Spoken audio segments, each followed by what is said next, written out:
안녕하세요. 저는 40대 초반 수원에 거주하고 있는 남성입니다. 결혼 전부터 저는 도둑놈이라는 별명이 생겼어요. 장모님이나 제 동생까지도 그렇게 부르며 놀리곤 했습니다. 누군가 들으면 오해의 소지가 있는 별명이라고 볼 수 있겠지만 저보다 11살이나 어리고 예쁜 아내와 결혼을 했기에 생긴 거였죠. 늦은 나이에 착하고 어린 아내를 만난 것은 도둑놈 소리 듣기에 충분하다고 생각했습니다.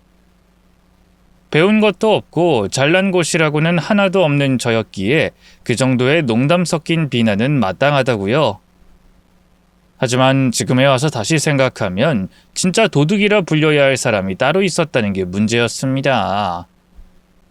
그러니 부디 이야기 끝까지 들어주셔서 누구의 잘잘못인지 판단해 주셨으면 좋겠습니다.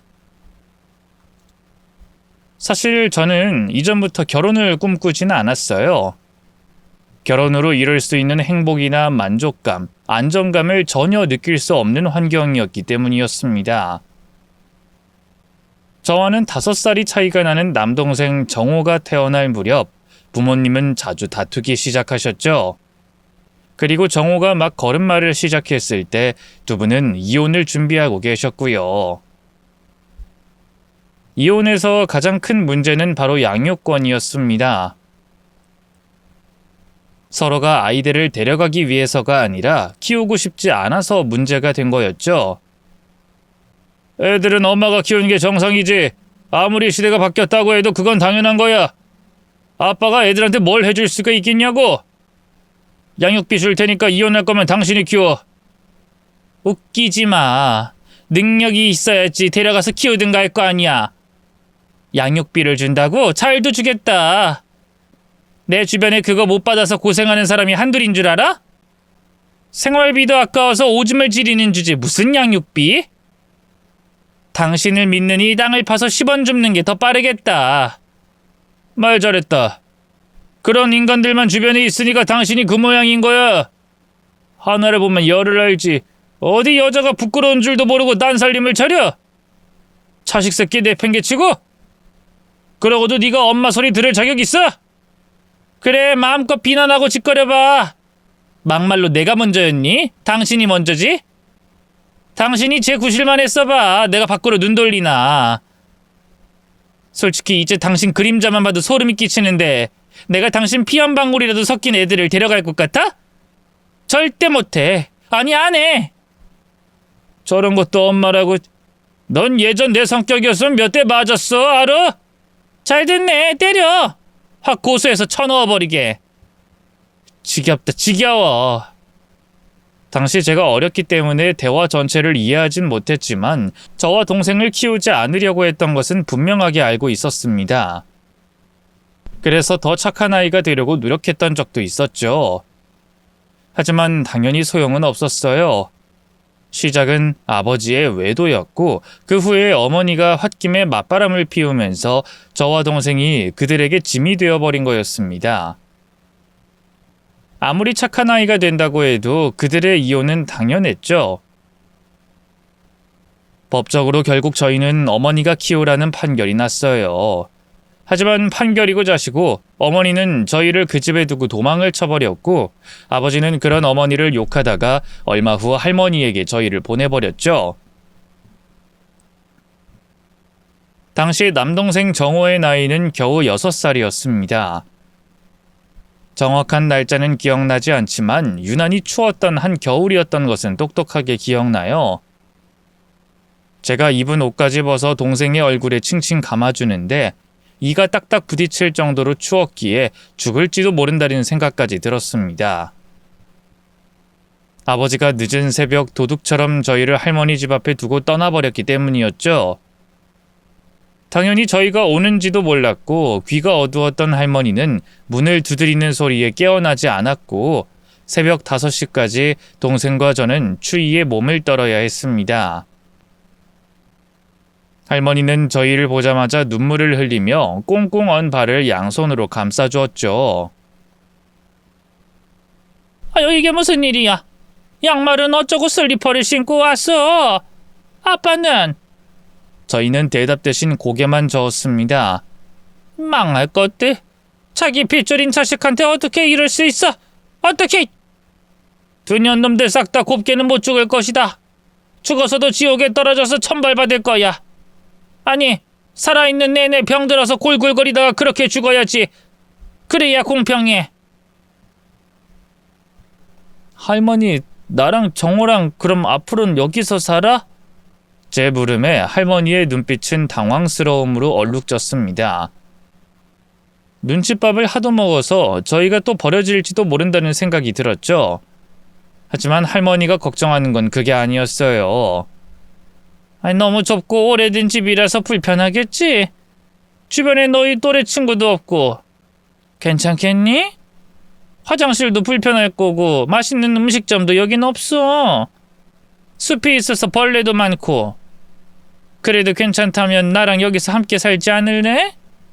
정호랑 성호 둘 다 할미랑 같이. 정말? 우리 여기 있어도 되는 거야? 언제까지? 한 달? 아니면 2달? 우리 똥강아지들이 결혼해서 나갈 때까지 있어도 되지. 가여운 것들. 내 새끼들. 이 할미가 미안하다. 정말 미안해. 이리 와, 얼른 들어가자. 할머니가 살고 있던 집은 집이라고 불리기도 애매한 곳이었습니다. 마을에서도 멀리 떨어져 있었기에 버스를 타려면 1시간은 걸어 나가야 할 정도였죠. 마치 나는 자연인이다 프로그램에 나올 수 있는 수준이었다고 보시면 됩니다. 마른 나뭇가지를 모아서 장작으로 쓰고 낮은 처마 밑에는 옥수수와 곶감, 메주가 매달려 있었죠. 할머니 말처럼 벌레는 왜 그렇게 많은지 정호는 매번 지네에게 물려서 울기도 많이 울었습니다. 도심에 살 때는 사람을 피하는 벌레들이 대부분이었는데 시골이라 그런지 지네는 오히려 사람이 있는 쪽으로 다가와서 공격을 하곤 했거든요. 하지만 그럼에도 그곳은 따뜻했습니다. 밖에서 씻어야 할 정도로 열악했지만 저와 동생은 어느 때보다 깨끗했고 배도 불렀죠. 주변에 친구는 없었지만 동생과 함께 어디든 뛰어놀았고 모든 숲이 저희에게는 놀이터였습니다. 그렇게 동생과 저는 할머니 손에 키워졌죠. 그러다 제가 고등학생이 되었을 때 아버지가 돌아가셨다는 소식을 듣게 됐습니다. 억지로 할머니 손에 이끌려서 장례식에 가게 됐는데 아버지와 새살림을 차렸던 여자가 벌건 눈을 하고는 상복을 입고 있었죠. 정호는 몰라도 저는 그 여자가 저희 집을 드나드는 걸 몇 번이나 봤기 때문에 기억을 했습니다. 그런데 저와 제 동생을 보는 순간 그 여자는 거의 뒤로 넘어가며 소리를 지르더군요. 뭐 떨어질 게 있다고 당신들이 여기로 와요? 이제 내 남편이야. 내 남편 장례라고. 왜? 남은 유산이라도 있는 줄 알고 그래요? 그런 거 없어요. 암 걸려서 오늘 내일 하면서 있는 재산 없는 재산 다 까먹고 죽었으니 아무것도 없다고요. 할머니는 그 여자를 밀어내며 차갑게 말했죠. 알량한 그 몇 푼 아쉬워서 온 거 아니니 첩녀는 비켜. 내 아들이 죽었는데도 어떻게 연락 한 통을 안 해? 적어도 오늘 내일 하고 있을 때 애들은 불렀어야지. 친자식이 이렇게 살아있는데 도둑처럼 장례 후딱 치르고 끝낼 생각만 했니? 한 가정 박살 냈으면 양심이라도 있던가. 그런 양심을 가지고 인두껍을 쓰고 다니니? 더럽고 천박한 것. 첩? 어머님 그러시는 거 아니죠? 제가 인간 병수발만 3년을 했어요. 더럽고 천박해요. 감사하다고 해야 맞죠? 저를 수백 번 하고 나한테 돈을 싸들고 와도 모자랄 판에 뭐? 감사야 하지. 병수발을 3년을 해? 웃기는 소리 하네. 내가 뒷방 늙은이라서 아무것도 모를 줄 알았니? 나도 듣는 귀가 있어. 내 아들 암 걸렸다고 하자마자 바로 딴살림 차려서 도망친 것도 알아. 걔가 똥을 끊지. 그러니까 내 손주들 앞에서 죽는 소리 하지도 마. 어머님, 내가 왜 당신 어머님이야? 첩이든 본처든 난 그 어머님 소리하는 것들 딱 싫어. 비켜! 할머니는 검은 옷도 입지 않았고 신발을 신은 상태로 성큼성큼 안으로 들어가 아버지의 영정사진을 잠깐 보더니 저희에게 절을 하라고 했습니다. 얼굴도 기억나지 않을 줄 알았는데 사진을 보니 바로 알아볼 수 있더군요. 이전보다는 마르고 주름이 많은 얼굴이었지만 웃고 있는 걸 보니 속이 좋진 않았습니다. 남동생 정우는 기억을 못하는지 저 사람이 아빠야? 하고 물었고요. 그런데 할머니는 절도 안 하고 앞에 놓여있는 술을 한 잔 들이키고는 이렇게 말했죠. 네가 버린 자식들 잘 컸지? 나쁜 놈, 미친 놈, 고작 3년만 아팠니? 남은 벌은 지옥에서 꼭 받아라. 아무리 내 아들이었다고 하지만 내 손주들을 한겨울에 버린 매정한 인간, 넌 내 아들도 아니야. 내 손주들 가슴에 상처낸 거 내가 죽어서도 너한테 싹 다 받을 거다. 말은 그렇게 했지만 할머니의 손은 덜덜 떨리고 있었어요. 오로지 저희를 위해서 자신의 아들을 미워했고 원망했던 겁니다. 죽은 자식을 위해 흘릴 눈물까지 참으면서 말이죠. 그런 할머니를 위해 저는 성공을 하고 싶었습니다. 낡은 집이 아니라 좋은 집에 할머니를 모시고 살고 싶었죠. 때문에 공부에 열을 올려서 자수성가를 한 사람들을 목표로 노력을 했어요. 문제는 제 머리가 따라주지 않았다는 겁니다. 남들이 한 번 보면 외울 걸 저는 10번을 봐도 이해를 잘 못했어요. 때문에 노력으로 극복했다 같은 꿈 같은 일은 제게 일어나지 않았습니다. 잘해야 반에서 중간, 못하면 끝에서 10번째. 분명 열심히 하긴 했는데 성적은 형편없었죠. 그럼에도 저는 성공하고 싶은 열망은 있었어요. 그래서 고등학교를 졸업하고 일을 시작했죠. 그러나 공부머리가 없었던 것처럼 일머리도 따라주지 않았던 겁니다. 이거 저번에 제가 가르쳐 드렸잖아요. 이걸 또 까먹으시면 어쩌자는 거죠? 죄송합니다. 딱 한 번만 더 가르쳐 주시면 이번엔 확실하게 외울게요. 실수하기 싫어서요. 꼼꼼하셔서 실수는 안 하긴 하는데 문제는 일 처리가 너무 느려요. 그렇게까지 꼼꼼하게 하지 말라고요. 제가 하나부터 10까지 다 알려드려야 하는 건가요? 다들 100을 할 때 본인은 3, 4를 하면 우리 일이 더 늘어난다고요. 약간 실수해도 되니까 대충 해서 넘기라고요. 최대한 빨리 해보려고 하겠습니다. 근데 자꾸 수량이 맞지 않아서요. 답답해. 아무래도 저희랑은 결이 다른 것 같으니까 다른 일 알아보세요. 꼼꼼하시긴 해도 너무 느리니 저희 쪽에서도 더는 뭘 해드릴 수는 없을 것 같아요. 결국 잘 적응하지 못해서 성공은 점점 멀어져만 갔죠. 아니, 애초에 할 수는 있는 건가 의문이 들 정도였습니다. 노력으로 안 되는 게 없다더니 노력을 해도 안 되는 건 있었고 현실은 드라마처럼 멋지지도 않았죠. 그러다가 하루는 할머니가 절 불러서 통장 하나를 주시더군요. 그곳엔 3천만 원이 조금 넘게 들어있었습니다. 할머니, 이게 뭐야? 이 큰 돈은 뭐야? 내가 가지고 있던 땅을 팔았어. 너희 할아버지가 예전에 농사짓던 땅이었지. 원래는 너희 대학 가면 주려고 했었는데 둘 다 대학 문턱도 못 넘었으니 그 돈으로 뭐든 해봐.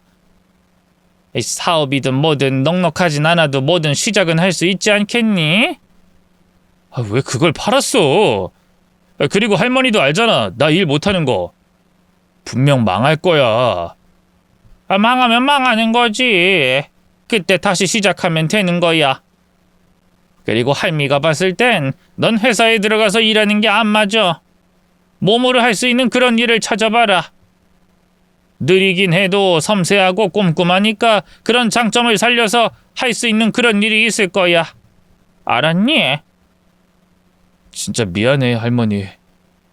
성인 되면 바로 성공할 줄 알았는데 이 모양 이 꼴이라서. 이 꼴이라니? 너희들 다 이런 곳에서 사고 안 치고 잘 자라준 것만으로도 고마워. 돈을 너무 쫓지 마라. 그냥 하고 싶은 일, 그것도 아니면 잘하는 일을 해. 그거면 된다. 너희 아빠처럼 작은 돈에 연연해하지도 말고 쓸 때 쓰면서 그렇게 살고 엄마 같은 여자도 만나지 말고. 알았어. 진짜 최선을 다해볼게. 그때 그 돈으로 시작한 게 현재까지 운영하고 있는 청소업체였습니다. 흔히 알고 있는 빌라나 건물 청소가 아닌 사무실 전문 청소를 하게 됐죠. 사실 초반에는 저 역시도 빌라 청소를 할 요량으로 사무실을 개업하긴 했는데 바로 근처에 있던 큰 회사에서 첫 의뢰가 들어오며 본격적으로 그쪽으로 방향을 틀게 된 거였어요. 건물 청소의 경우는 이른 새벽에 시작을 하는데 사무실 청소는 모두가 퇴근한 저녁부터 시작하는 것도 좋았습니다. 비록 느리긴 해도 그만큼 꼼꼼하게 소독과 청소를 하니 금세 입소문이 퍼졌고 다른 회사까지 연결되며 사업은 3년 만에 자리를 잡게 됐죠. 결국 일이 많아지자 동생인 정호도 공장에서 하는 일을 그만두고 직원 8명을 뽑아 각각 5명씩 팀으로 움직이며 효율적으로 일을 했습니다. 그렇게 5년을 바짝 일하니 경기도에 집을 얻어 할머니를 모셔올 수 있었고요. 물론 초반에는 대출을 끼고 들어갔지만 그걸 갚는 것도 많은 시간이 걸리진 않았죠. 나름의 성공이었습니다. 그러자 이제 할머니가 바라는 건 딱 하나였어요. 너희는 정말 결혼이라는 걸 할 생각이 없니? 그 나이 먹도록 둘 다 왜 아무도 안 만나? 증손주도 보고 싶고 너희가 제대로 가정을 꾸리는 걸 보고 싶어서 그래. 할미 소원이다. 그럴 때마다 정호는 넉살 좋게 웃으며 대답했죠. 형님이 먼저 가야지 할머니. 나 말고 형한테 하라고 해.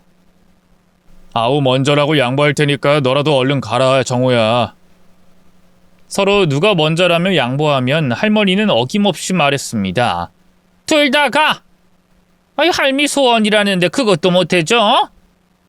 이럴 거면 내 투자금 3천 돌려달라고 할 거야. 아예 회사를 통째로 빼앗아야 정신을 차리지? 내가 적당히 잘 되라고 했지 여자 만날 시간도 없을 정도로 성공하라고 했어? 석타전. 사지 멀쩡한 것들이 결혼도 안 하고. 그냥 웃으면서 넘기긴 했지만 솔직히 저는 결혼 생각이 전혀 없었어요. 어린 시절 부모님이 다투는 걸 두 눈으로 다 봤고 그 끝이 어땠는지까지 알고 있었기에 결혼에 대한 불신이 가득했죠. 하지만 할머니는 그런 이유로 결혼을 하지 않으려고 한다는 것까지 알고 계셨기에 마음 아파하셨습니다. 하루는 저를 잡고 이런 말씀을 하셨어요. 내가 자식을 잘못 키워서 너희들까지 불행하게 사는 게 아닌가 싶어. 부모한테 사랑받고 평범하게 자랐더라면 각자 결혼하고 아이 낳고 잘 살아줬을 텐데. 내 죄야. 다 내 죄. 할머니 그런 말이 어딨어. 그게 왜 할머니 죄야? 아니야. 내가 너희를 이렇게 만든 거야. 없이 살아서 너희 일만 하게 만들고 아들 잘못 키워서 결혼 생각도 하지 않게 그렇게 만든 거야. 내가 죽어서 이 죄를 갚아야지. 알았어. 할게. 일단 사람이라도 만나볼게. 누군가에게 등 떠밀려 하는 결혼이 좋은 선택이 아니라는 건 알아요. 하지만 결혼을 선택한 건 결국 제 의지였습니다. 얼마 후 소개로 만나게 된 아내는 무척 예뻤고 또 아이를 굉장히 좋아했어요. 홀어머니를 모시고 살았다는 것도 어떤 부분에서는 비슷했고 가정 형편이 어려워도 노력하는 모습도 멋졌죠. 그래서 저 역시도 평범한 가정을 꾸리는 꿈을 꾸게 됐습니다. 제 나이가 적지 않은 만큼 얼른 아이를 낳자고 약속도 했고요. 한 3명은 낳고 싶어. 난 외동딸이라서 식구가 많았으면 했거든. 셋은 좀 너무 많지 않을까? 요즘에 그렇게까지 낳는 사람도 없고 당신이 힘들잖아. 왜? 그 정도 낳을 게 아니면 결혼을 왜 일찍 해? 난 어리니까 충분히 가능해. 나야 뭐 좋지. 알았어. 할머니는 좋아하시겠다. 결혼 전에 아내는 미용실에서 일을 막 배우고 있었을 때였는데 저와 결혼을 하는 동시에 일을 그만뒀죠. 온전히 임신 준비에 힘쓰고 싶다고 했고 물질적으로도 여유가 있었기에 저 역시도 찬성했습니다. 하지만 결혼한 뒤에 1년 넘게 아이가 생기지 않아서 난임 판정을 받게 됐어요. 딱히 문제가 없었고 당연히 아내는 젊고 건강하니 문제는 저라고 생각했습니다. 당시 술을 약간 먹었고 담배는 10년 가까이 피우고 있는 상태였으니까요. 그런데 아내는 그런 이유가 아니라 제 직업 때문에 아이가 생기지 않는다고 생각했습니다. 당신 다른 일 해보는 건 어때? 다른 일이라니? 갑자기 그게 무슨 뚱딴지 같은 이야기야? 아니, 청소라는 게 그렇잖아. 냄새도 나고 먼지도 엄청 마시고. 아이한테 좋지 않을 거라는 생각은 안 해? 아니, 무엇보다 직업으로도 그렇잖아. 아이가 학교 가서 부모 직업란에 청소부라고 적어야 한다는 생각을 하면 좀 그렇고. 물론 난 괜찮지만. 돈을 잘 벌잖아. 내 적성에 딱 맞는 일이기도 하고. 또 엄연히 사업장인데 청소부는 아니지. 그게 그거야. 사업장 이름이 뭐든 청소부 일이잖아. 대외적으로는 좀 그래. 도련님한테 일 넘기고 당신은 좀 그럴듯한 일을 하면 안 되는 거야? 아니, 다른 것도 아니고 아이를 위해서, 응? 명함도 좀 딱 박혀있고 누가 봐도 좀 폼나는 그런 일 안 될까? 아니, 다른 일은 얼마든지 할 수 있지. 근데 지금처럼 돈 잘 벌 수 있다고 장담 못해. 그래도 된다고 허락해주면 그렇게 할게. 근데 당신이 그럴 수 있겠어? 지금 내가 돈 좀 쓴다고 뭐라고 하는 거야? 말이 그렇다는 거야, 말이. 그리고 어리고 예쁜 나랑 결혼해서 임신 준비하는데 그 정도는 해줄 수도 있는 거 아니야? 아내가 발끈하자 저는 웃으면서 부드럽게 말했죠. 그래, 당연히 해줄 수 있어. 그러니까 직업 가지고는 더는 말하지 않았으면 좋겠어. 나름 내 직업 마음에 들어. 직원 수도 많아져서 그만두고 할 문제도 아니고. 나도 나름 대표야. 알았어, 알았다고. 그럼 나 이번 달에 구두랑 가방은 하나 사도 되는 거지? 또? 매달 그렇게 사는 건 좀 그렇지 않아? 당신 사도 잘 들고 다니지도 않잖아. 다 들고 다녀. 당신이 못 본 거지. 그리고 나라고 뭘 사고 싶어서 사는 줄 알아? 이게 다 어릴 때 결핍이 있어서 그런 거야. 조금 지나면 사라고 해도 안 살걸? 스트레스 받아서 그래. 당신도 알잖아. 난임 시술 받는 게 얼마나 힘든지. 그거라도 하게 해달라고, 어? 알았어, 그렇게 해. 도둑놈 소리 들으며 어린 아내와 결혼했을 때 어느 정도 각오하긴 했습니다. 무엇보다 아내의 친정이 굉장히 가난했기에 그건 역시도 제가 책임을 질 생각이었고요. 하지만 생각보다 돈은 더 많이 들긴 했습니다.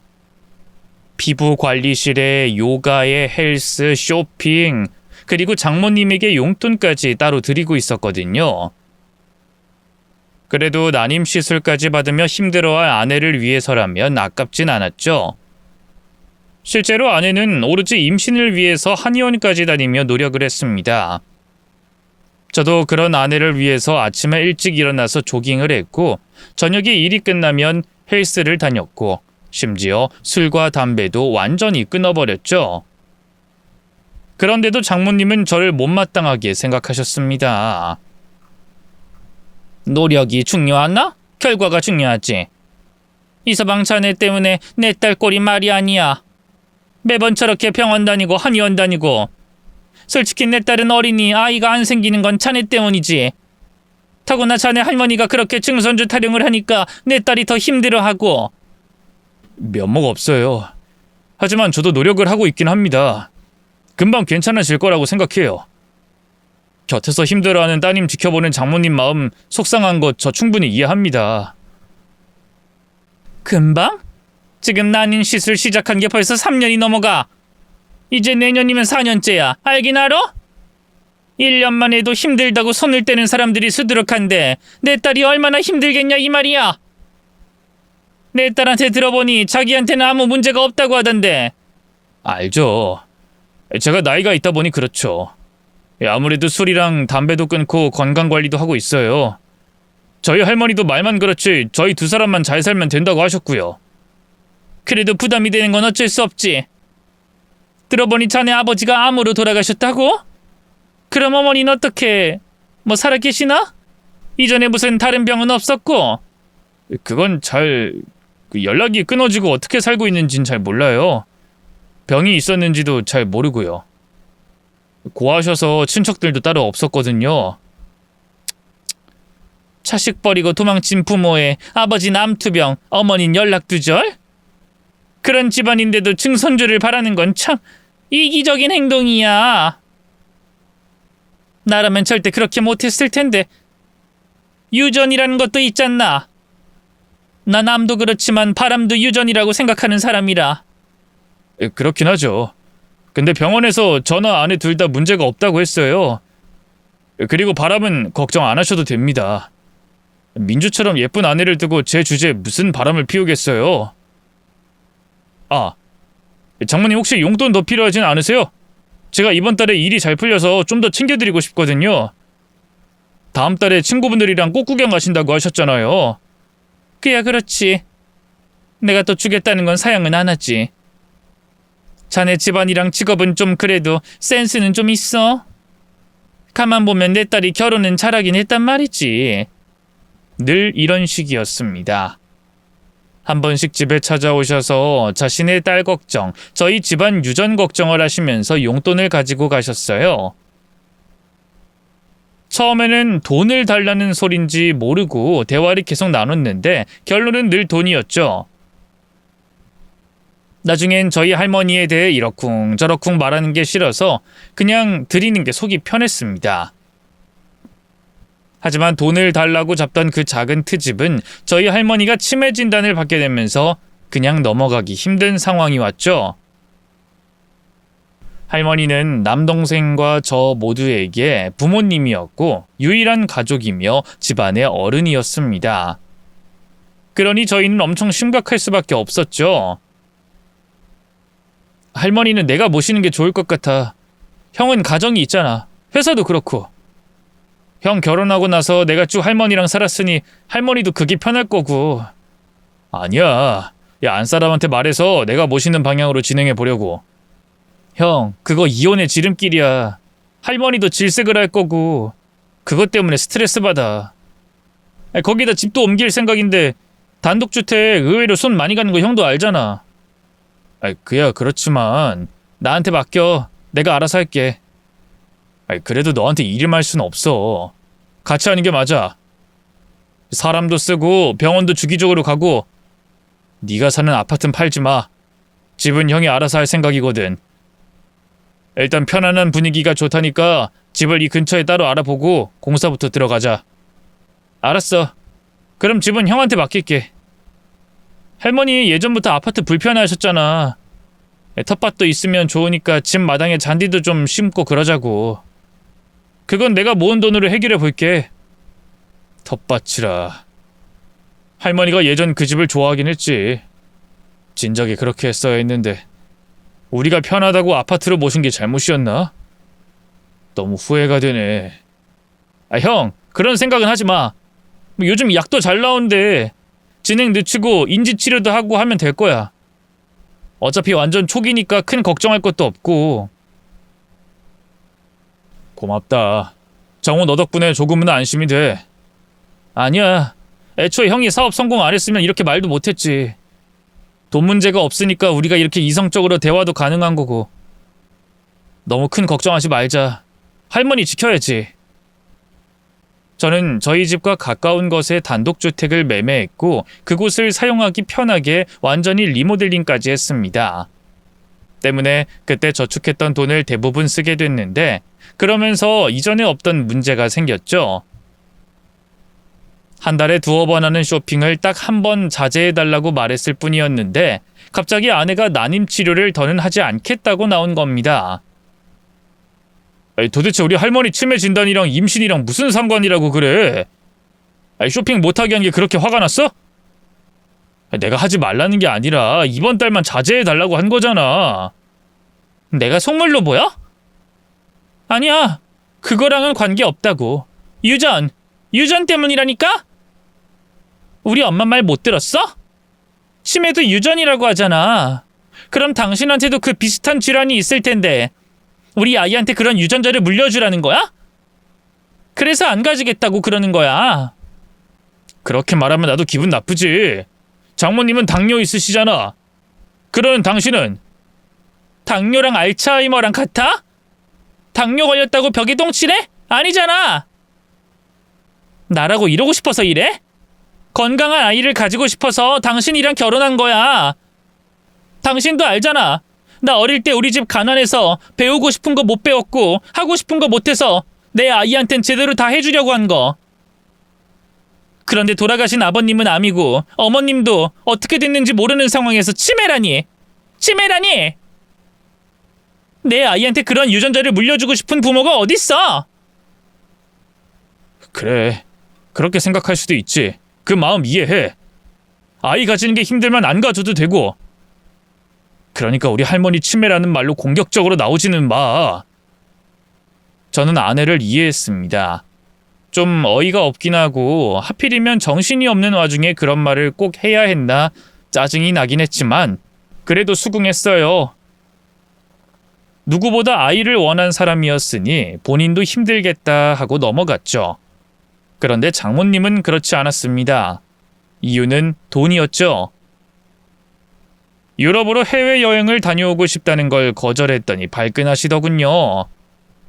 그러니까 자네 말은 할머니를 위해서 단독주택을 사서 다시 지어 올린다고 돈이 없다는 건가? 좋아, 그럴 수 있어. 이해는 할 수 있지. 할머니 아프다는데 그 정도는 해야지. 그래도 그렇게 통장에 돈 한 푼 안 남기고 싹 다 돈을 털어서 쓴 건 너무 대책 없는 짓 아니야? 가정도 있는 사람이고 이 집의 가장인데 무책임한 짓이지. 사무실 이전 때문에 이미 대출을 받아서 어쩔 수 없었어요. 가지고 있는 현금이랑 아파트 담보로 대출을 받아서 썼고요. 물론 조만간 대금 들어오면 해결이 될 문제라서요. 아니 내 말은 꼭 그렇게까지 좋은 곳이 필요하냐 이거야. 어차피 치매 오면 여기가 어딘지 구분도 하지 못할 텐데 굳이 이런 비싼 동네에다가 떡하니 사들일 이유가 있냐고. 그야 저랑 동생이 여기에 살고 있으니까 언제든지 무슨 일 있을 때 갈 수 있잖아요. 그러자 장모님은 픽 하고 웃으셨죠. 딸 가진 게 죄인이라는 말이 무슨 소린가 했더니 딱 이거였네. 우리 딸한테 자네 할머니 병수발 시키려고 하는 건 아니고? 보다시피 자네는 일하고 자네 동생도 같이 일하지 않나? 그런 자연스럽게 내 딸한테 이것저것 부탁할 거 아니야. 그럴 생각은 없지만 급하면 그럴 수도 있죠. 그럴 수도 있어? 하! 참 뻔뻔하기도 하네. 치매에 놓인 병간호가 그렇게 간단하게 말할 수 있는 문제라고 생각해? 더구나 자네 집안은 유전자 자체가 썩어 있는데. 장모님, 말씀을 왜 그렇게 하세요? 썩다뇨. 기분 나쁜가? 근데 사실인데 어쩌나. 자네 동생은 그 나이 먹어서 결혼도 안 하고 혼자 살고 있고 할머니는 치매 초기라고 해도 언젠간 손주고 증손주고 알아보지도 못할 거고 또 자네 집은 암 유전자도 있지 않나? 이러다가 재수없게 자네가 덜컥 암이라도 걸려봐. 아님 동생이라도. 그럼 자네가 번 돈이 날아가는 건 물론이고 내 딸이 그걸 다 받겠지. 아닌가? 무슨 신병도 아니고 유전병을 내 딸이 받게 될 줄은 몰랐네. 이럴 거면 결혼 안 시켰지. 저는 장모님 말에 한숨을 쉬며 대꾸했죠. 걱정하는 거 충분히 이해는 합니다. 하지만 저나 동생이나 건강검진에서 이제까지 이상도 없었고 저 술이랑 담배도 끊었고요. 설령 최악이 온다고 해도 보험 잘 들어놨습니다. 사업도 제가 못하면 동생이 하는 거고 할머니는 전문 요양사 고용할 거라 걱정 안 하셔도 됩니다. 그건 자네 생각이지. 지금도 봐. 자네 유일한 장점인 돈 많은 것도 없지 않나. 곱게 키운 어린 내 딸 도둑놈 소리 들으면서 데려갔으면 능력이라도 있어야 하는데 그 단독주택 하나 샀다고 돈 없다는 소리가 나올 정도니 내가 걱정이 왜 안 되겠어. 그 말을 듣는데 이성의 끈이 딱 끊어지는 느낌이 나더군요. 그놈의 도둑놈 소리. 들어도 마땅하다고 생각하기에 저는 늘 그 책임을 다 지고 살았습니다. 배운 것도 없고 무식한 놈이랑 결혼이라도 해준 아내에게 고마웠고 뭐든 다 이해하려고 했죠. 임신하겠다고 아무 일도 하지 않고 밖으로만 나더라도 어린이 그러려니 했고 집안일 못해도 예쁘게 보고 제가 했습니다. 까놓고 불만도 전혀 없었어요. 뭐 집안일이라는 게 해도 티도 잘 나지 않지만 안 하면 그만큼 눈에 잘 보이는 일이기도 했고 의외로 힘쓰는 일이 많아서 남자가 하는 게 옳다고 생각했죠. 이제까지 무려 6년간 그렇게 살았는데 잠깐 돈 없다는 소리에 아내는 아이를 가지지 않겠다고 하고 장모님은 장점은 돈 벌어오는 것밖에 없다고 하니 부하같이 밀었습니다. 더구나 가뜩이나 할머니 걱정에 머리가 터질 지경인데 그렇게 나오니 저 역시도 치사하게 굴고 싶어지더군요. 그래서 그러면 안 된다는 걸 알면서 두 사람의 용돈과 카드를 모두 끊어버렸습니다. 처음부터 달라고 하면 다 줬던 제가 잘못한 거였지만 그 핑계를 삼아 저는 심술을 부린 거였죠. 그런데 그게 얼마 가진 못했어요. 왜냐하면 아내가 임신을 했기 때문이었습니다. 당신 난임 시술 포기한다고 했잖아. 그런데 시험관을 한 거야? 도대체 언제? 아내는 뚱한 표정으로 기분 나쁜 티를 내더군요. 몇 주 됐어. 왜? 그러면 안 되는 거야? 용돈도 카드도 쓰지도 못하게 막아놓고. 아이한테 좋은 아빠가 되려면 당신은 한참 멀었어. 미안해. 내가 뭐든 다 잘못했어. 정말 반성하는 거 맞아? 우리 애가 듣고 있어. 뭐든 다 미안해. 당신이 하라는 거 다 할게. 말만 해. 온통 돈 이야기뿐이긴 했지만 그때 그 기쁨은 제가 상상했던 것과는 차원이 달랐습니다. 가슴은 벅차고 없던 힘도 솟아나는 그런 기분이었죠. 할머니도 남동생도 자신의 일처럼 무척 기뻐했고 저는 아내와 함께 병원을 찾아가서 임신도 확인했습니다. 당연히 그 전에 아내에게 카드도 돌려줬고 넉넉한 돈도 줬죠. 이런 제가 호구처럼 보일 수 있겠지만 제 입장은 달랐습니다. 어린 시절 부모님의 불화가 바로 돈에서 시작되었다는 걸 알았기 때문이었죠. 밖에서 돈을 벌어온 아버지는 저희나 어머니에게 주는 돈을 아까워했습니다. 그래서 어머니는 콩나물 사게 얼마만 달라, 애들 옷 사게 얼마만 달라, 그렇게 조금씩 가져가며 불만이 쌓였죠. 할머니는 어릴 때부터 아버지의 성격이 그랬다고 했습니다.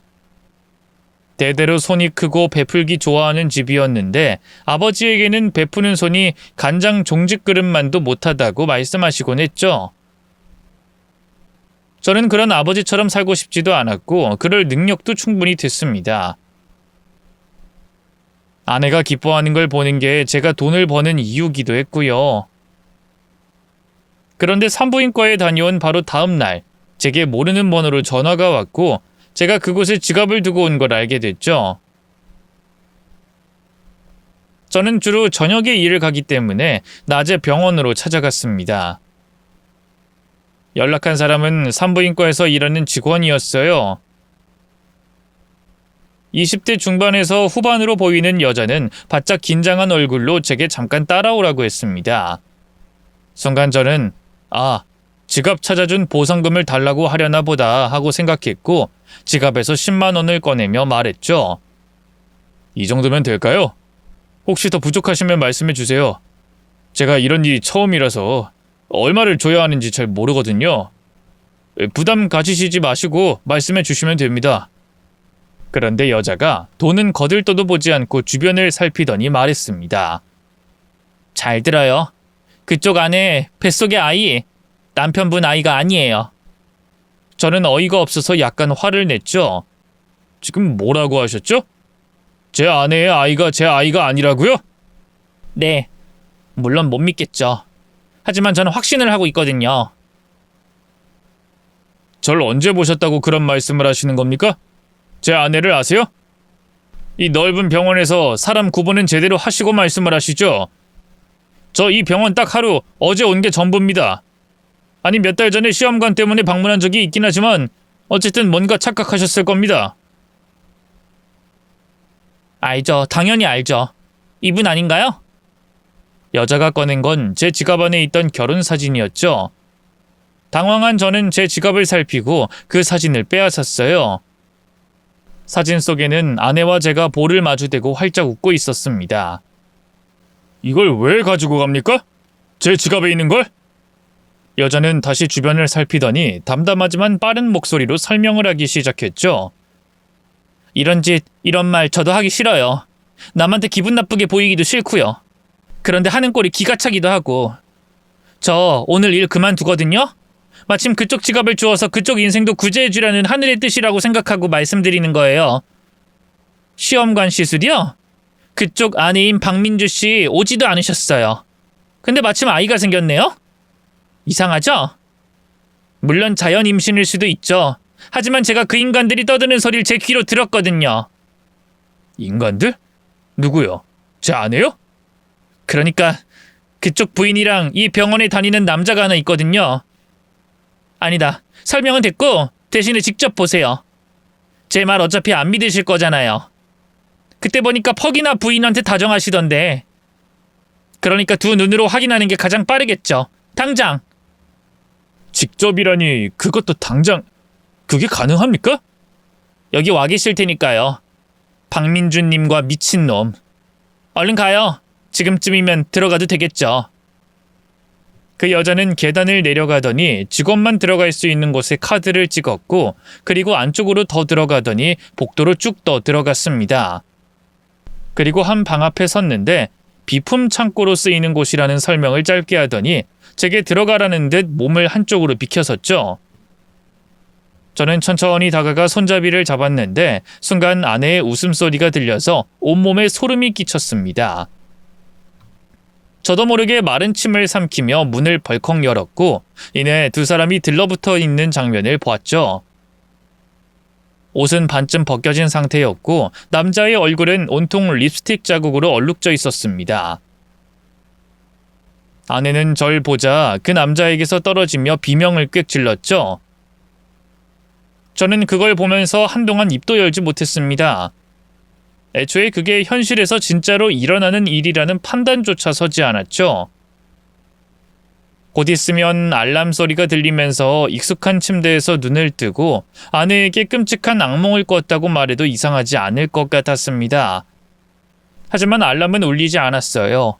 그건 현실이었죠. 뜨겁고 불쾌한 공기, 침 냄새, 아내의 향수 냄새까지 모두가 진짜였습니다. 저는 떨리는 목소리로 겨우 가다듬고는 소리를 질렀어요. 당신 뭐야? 이 남자 누구야? 도대체 이게 무슨 짓이야?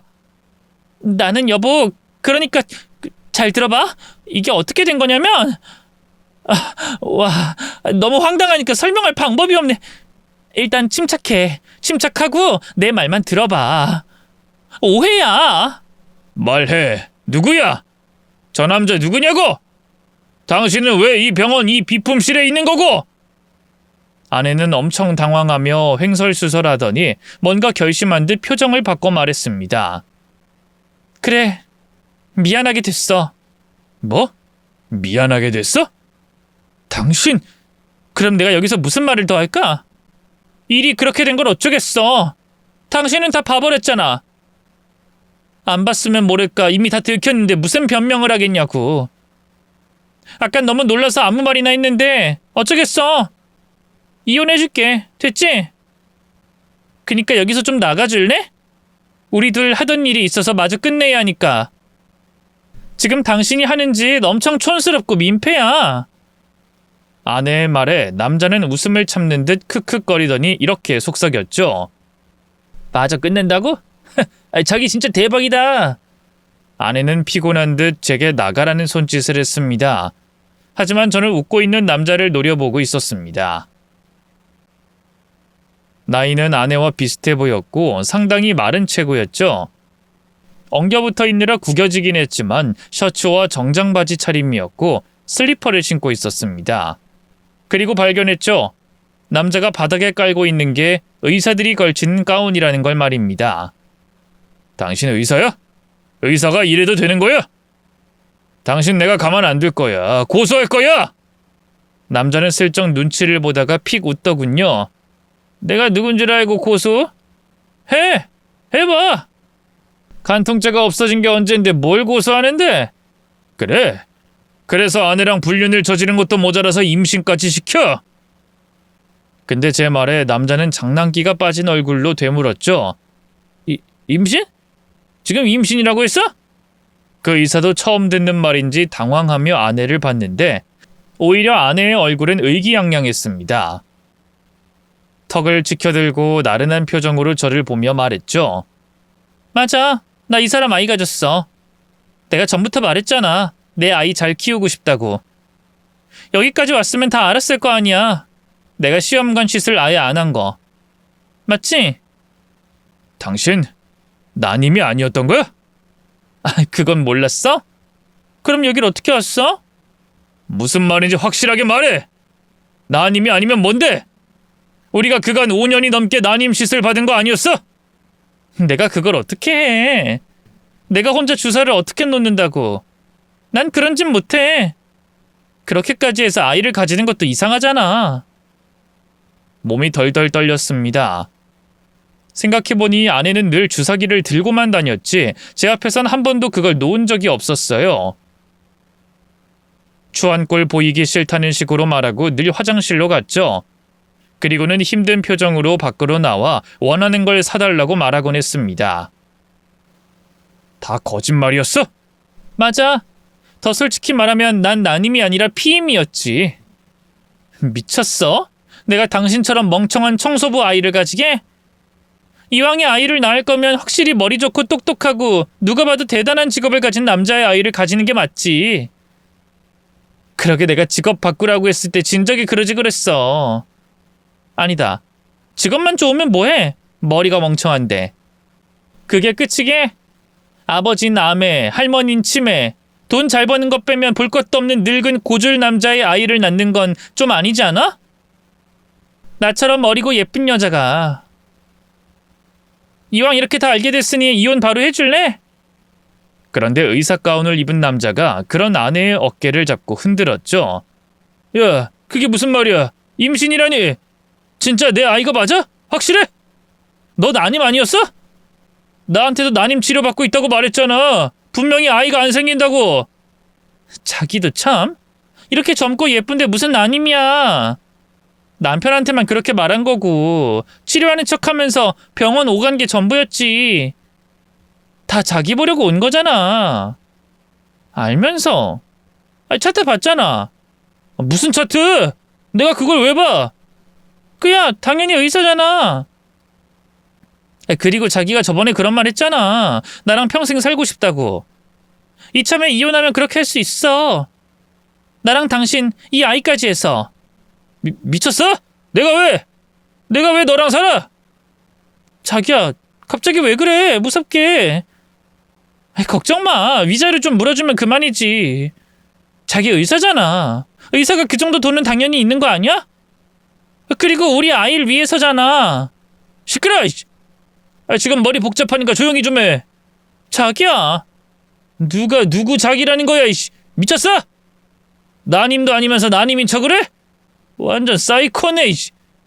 그리고 나 유부남이야. 내 아내가 알면 난 진짜 진짜 돌겠네. 의사는 경악스러운 표정으로 아내를 밀어냈고 아내는 유부남이란 말에 놀라서 몸을 덜덜 떨기 시작했습니다. 그때 저를 그 방으로 안내한 여자가 웃으면서 안으로 들어오더군요. 그러자 의사는 그 여자를 잡아먹을 듯이 달려와 소리를 꽥 질렀습니다. 너지? 맞지? 그래, 이 남자가 여길 어떻게 알았겠어. 내가 혹시나 했는데 전부터 너 날 계속 방해하더라니. 왜? 너 나 좋아하냐? 그래? 그러자 여자는 남자를 비웃었죠. 야, 너 같은 건 줘도 안 가져, 이 사기꾼 놈아. 의사인 척 가운 입고 돌아다니면서 반반한 산모들한테 추파 던지고 간호사고 직원들이고 모두 네 아래로 보면서 갑질하는 거 이전부터 짜증났어. 그래서 나 여기 그만두면서 이거 다 까발릴 거야. 할 줄 아는 거 없어서 먼 친척한테 겨우겨우 부탁해서 낙하산으로 병원에 들어온 주제 의사? 내가 너 때문에 그만둔다. 야! 내가 지금 동영상으로 다 촬영했어. 그거 법적인 효력이 있는 줄 알아? 불법 촬영이야. 없앨 수도 있지. 녹취 자료도 요즘엔 깐깐하게 보니까. 근데 내가 너 고소한다고 했니? 무슨 죄로 내가 너를 고소해?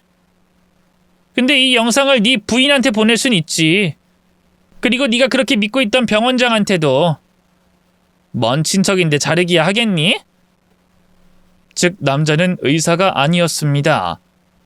병원장이 먼 친척이었기에 병원에 들어와서 하는 일은 하지 않고 여자들에게 찝쩍거리기만 했고 제 뜻대로 되지 않으면 직원들에게 폐악을 부리는 한심한 놈이었던 거였죠. 더구나 더 악질인 것은 피임을 하기 싫어서 일부러 난임 불임인 여성들을 주로 노렸다는 겁니다. 그리고 아내는 그 중에 하나였죠. 그 외에도 피해를 본 여자는 둘이나 더 있었다고 하더군요. 병원은 그 일로 발칵 뒤집히고 말았습니다. 뒤늦게 상황을 파악한 병원에서는 남자를 해고하고 제게 정신적인 피해 보상을 해주겠다고 했죠. 하지만 저는 그 보상을 아내의 불륜을 알려준 그 직원에게 돌렸습니다. 그 남자가 그만뒀다고 해도 병원에서 계속 근무하는 게 어려울 거라는 판단이었고요. 여자 직원은 후련한 표정으로 제게 감사를 전했죠. 퇴직금도 받고 이 돈까지 잘 쓰겠습니다. 혹시나 증인 필요하시면 말씀하시고요. 증거가 워낙 차고 넘쳐서요. 병원에서 CCTV까지 제공을 해준다고 하더군요. 어쨌든 감사합니다. 덕분에 알게 됐어요. 그쪽 아니었으면 제 아이라고 평생 생각했을 텐데. 그래도 뭔가 너무 극단적인 방법이었잖아요. 저도 그날은 이성을 잃어서 죄송합니다. 사기꾼 그놈이 저를 엄청 괴롭혔거든요. 제가 안 만나준다는 이유로. 그런 일이 있었군요. 네. 그놈 때문에 그만둔 직원들 엄청 많아요. 여자에 미쳐서.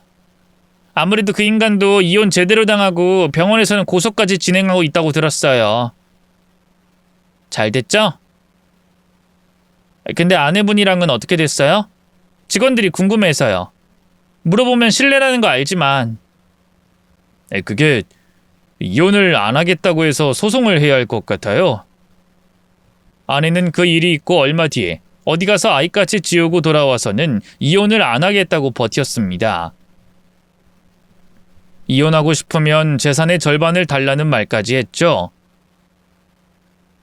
한때는 어려서 철이 없다고 생각했었는데 다시 본 아내는 그저 돈에 미친 괴물일 뿐이었습니다. 어쩌면 저희를 버린 부모보다 더 끔찍한 사람일지도 몰랐죠. 어쨌든 그 이후에 이혼은 무사히 끝냈습니다. 그간 아내가 사치로 쓴 돈이 많아서 재산 분할도 거의 하지 않았고 위자료까지 받을 수 있었죠. 그런데 바로 얼마 전에 아내와 장모가 절 찾아왔습니다. 이전과는 달리 초췌한 얼굴로 찾아와서 제 앞에 무릎까지 꿇었죠. 들어보니 장모님이 치매에 걸렸다고 하더군요. 제게 받았던 가방도 중고로 팔았다. 밥도 제대로 못 먹었다는 말을 시작으로 울며불며 지난 추억을 팔아가며 꺼낸 말은 결국 합쳤으면 좋겠다는 거였습니다. 그래서 저도 이전에 장모님이 제게 했던 말에 그대로 돌려줬죠. 참 뻔뻔하기도 하네. 치매 노인 병간호가 그렇게 간단하게 말할 수 있는 문제라고 생각해? 더구나 당신 집안은 유전자 자체가 썩어 있는데 당뇨에 치매까지? 와, 아주 악취가 날 정도로 썩었네. 아니다. 거기에 더해서 바람 피우는 유전자까지 있으니 절대로 싫지. 제 말에 아내는 제 뺨을 때렸죠. 썩어? 유전자가 썩었다고? 이혼했다고 해도 너무한 거 아니야? 우리 엄마한테? 저도 그런 아내의 뺨을 때렸습니다. 그리고 말했죠. 당신 엄마가 나한테 그리고 우리 할머니한테 했던 말 고스란히 돌려준 거야. 앞으로 내 앞에 나타나지 마. 이제 징징거리는 거 못 들어주겠으니까. 어떻게 당신이 날 때려? 내가 좋다고 했잖아. 나만 사랑한다고 했고. 과거형이잖아. 우린 이혼했고 난 미련 없고 당신 말처럼 못 배우고 나이 든 남자야. 유전자도 썩어 있다고 들었고. 근데 뭐가 아쉬워서 이렇게 구질구질하게 날 찾아와? 그리고 뭐? 합쳐? 네가 합치자고 하면 내가 좋다고 그럴 줄 알았어? 도둑놈 소리 들으면서도 내가 참았던 건 당신이 좋아서였지 당신이 어려서가 아니야. 그리고 당신도 이제 30대잖아. 더는 어리다고 할 수 없는 나이지. 이런 말 내가 별로 안 좋아하는데 이젠 나이값 좀 하면서 살아. 잘못했다고 했잖아. 애도 지웠고 그럼 된 거잖아. 뭐? 진짜 기가 차네. 아이 지운 게 자랑이야? 누가 자랑이라고 했어? 그리고 유전자 어쩌고 그건 우리 엄마가 잘못한 거지 내가 잘못한 것도 아니잖아. 물론 바람은 당신도 봤잖아. 그 인간이 날 속인 거였어. 의사인 척하면서 나한테 접근했으니까 세상 사람들한테 물어봐. 의사가 나 좋다고 하면 어떤 여자가 거절을 하는지. 단순한 실수였다고. 그냥 잠깐의 실수. 그리고 그 인간이 결혼하고 싶다고 했다고. 아내는 여전히 반성하지 않더군요. 할머니가 늘 말하는 지옥에 가서 벌을 받는다는 거. 저는 믿지 않습니다. 하지만 확실히 믿는 건 누구나 저지른 죄에 대한 대가를 어떤 식으로든 돌려받는다는 거였죠. 우릴 버린 아버지의 끝이 그러했듯 엄마나 장모님 역시도 그럴 거라고 생각합니다. 언제든지 손만 뻗으면 원하는 걸 가질 수 있게 했던 제 호의와 배려에 두 사람 다 길들여져 있을 테니까요. 그러니 앞으로 뭘 먹어도 허기질 것이고 아무리 채워도 부족하겠죠. 비록 간통죄가 없어져서 직접적인 벌은 받지 않겠지만 그게 제가 그들에게 주는 벌이라고 생각합니다. 또한 저는 제 인생에서 그들을 지워버림으로써 저는 앞으로 제 삶을 더욱 풍요롭고 성공적으로 만들 생각이에요. 그게 아마 가장 큰 복수가 아닐까 싶습니다. 새로운 소식이 있다면 2달 전에 리모델링이 끝난 단독주택으로 왔다는 건데요. 어린 시절처럼 할머니, 정우, 저까지 이렇게 셋이 다시 살게 된 거였죠. 텃밭에 상추랑 고추, 모종도 심었는데 아무리 먹어도 사라지지 않는 느낌을 받고 있습니다. 다행히 할머니 상태도 아직까진 크게 나쁘지 않습니다만 아주 가끔 아버지 이름으로 저를 부르곤 하시더군요. 확실한 치료제가 없기에 진행을 늦출 뿐이고 언젠가는 저희도 잊어버릴 수도 있겠죠. 하지만 꼭 뭔가를 잊어야 한다면 할머니를 아프게 했던 아버지의 모습이길 바라봅니다. 저희를 위해서 죽은 아들의 장례식에서조차 울음을 삼키는 게 아직도 제 마음에 걸리거든요. 그러니 그때는 목 놓아서 엉엉 울었으면 좋겠습니다. 그리고 마지막 가시는 길에는 사랑하는 아들에 대한 기억만 있었으면 좋겠네요. 물론 저와 동생 정호도 기억해 주신다면 바랄 게 없겠습니다. 제 이야기 끝까지 들어주셔서 너무 감사드려요. 그럼 저는 저희 할머니가 최대한 오래 건강하게 평생 꿀만 빨다가 가실 수 있게 열심히 일을 하러 가야겠습니다. 고맙습니다.